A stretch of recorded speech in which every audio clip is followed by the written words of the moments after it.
Perkenalkan, nama saya Kriya Natalia Seleki. Saya mahasiswa Universitas Patimura Ambon, Fakultas Keguruan dan Ilmu Pendidikan, Program Studi Pendidikan Pancasila dan Kewarganegaraan. Di sini saya akan menjelaskan satu contoh kasus yang terjadi setahun akhir dan solusi untuk kasus tersebut, dan bagaimana pandangan kita terhadap kerukunan hidup di antar umat beragama. Salah satu contoh kasus yang saya ambil setahun akhir ini yaitu Omeli suami mabuk, ibu di Karawang diadili.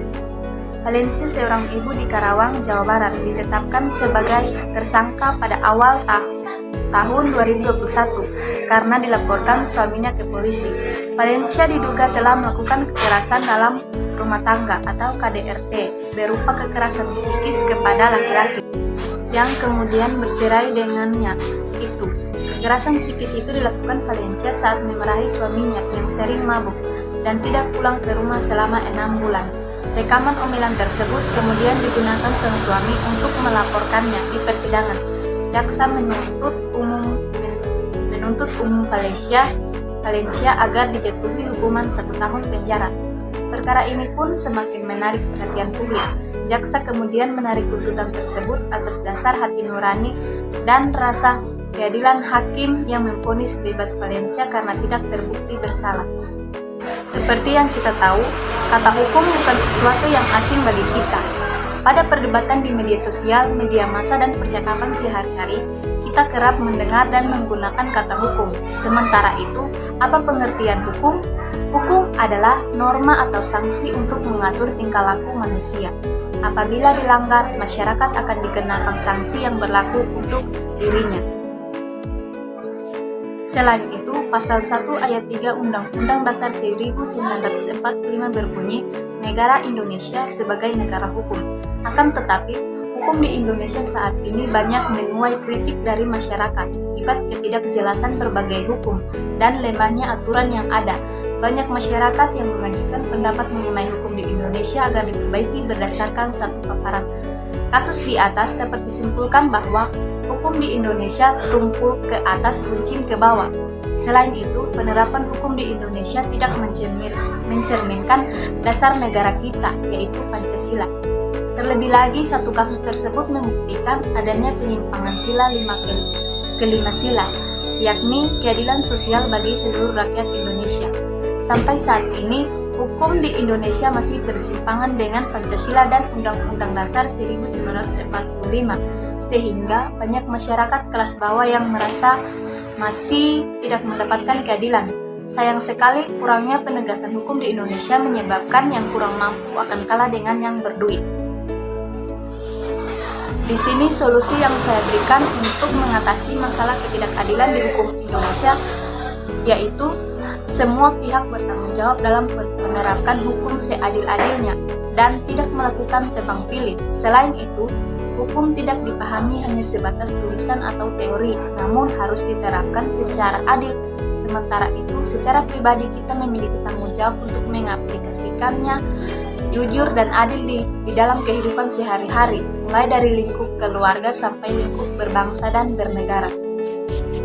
Dan di sini ayat Alkitab yang saya ambil yaitu Yosua 22 ayat 5. Hanya lakukanlah dengan sangat setia perintah dan hukum yang diperintahkan kepadamu oleh Musa, hamba Tuhan itu, yakni mengasihi Tuhan Allahmu, hidup menurut segala jalan yang ditunjukkannya, tetap mengikuti perintahnya, berpaut padanya dan berbakti kepadanya dengan segenap hatimu dan dengan segenap jiwamu.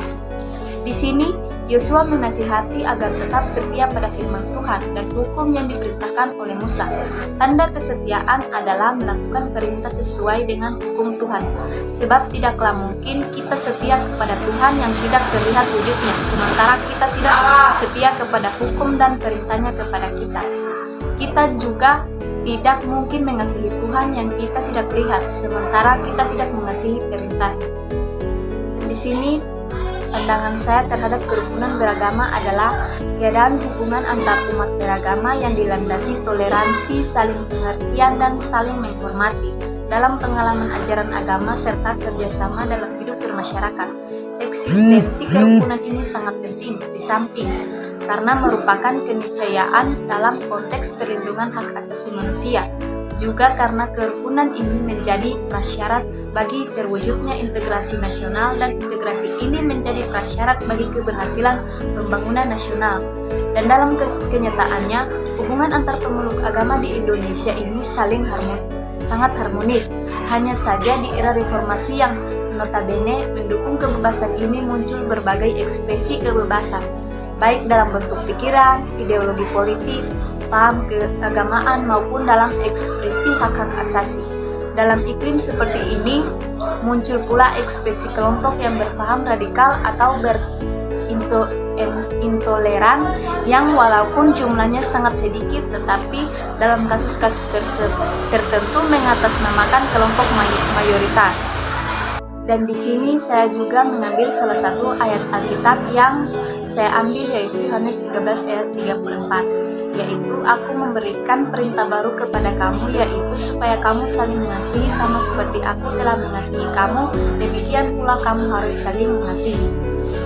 Yang kita tahu, kita sebagai umat Kristiani diajarkan untuk saling menghargai, mengasihi sesama, dan berbuat baik pada mereka serta menolong mereka ketika dalam kesusahan, tapi menyetujui apa yang mereka pahami, menerima apa yang mereka katakan sebagai kebenaran, apalagi menyesuaikan ajaran agama Kristen dengan ajaran agama sama sekali tidak dapat dilakukan.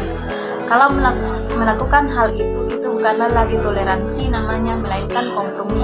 Alkitab menjadi sumber dasar bagi kehidupan umat Kristiani yang bertoleransi dengan orang-orang yang beragama lain.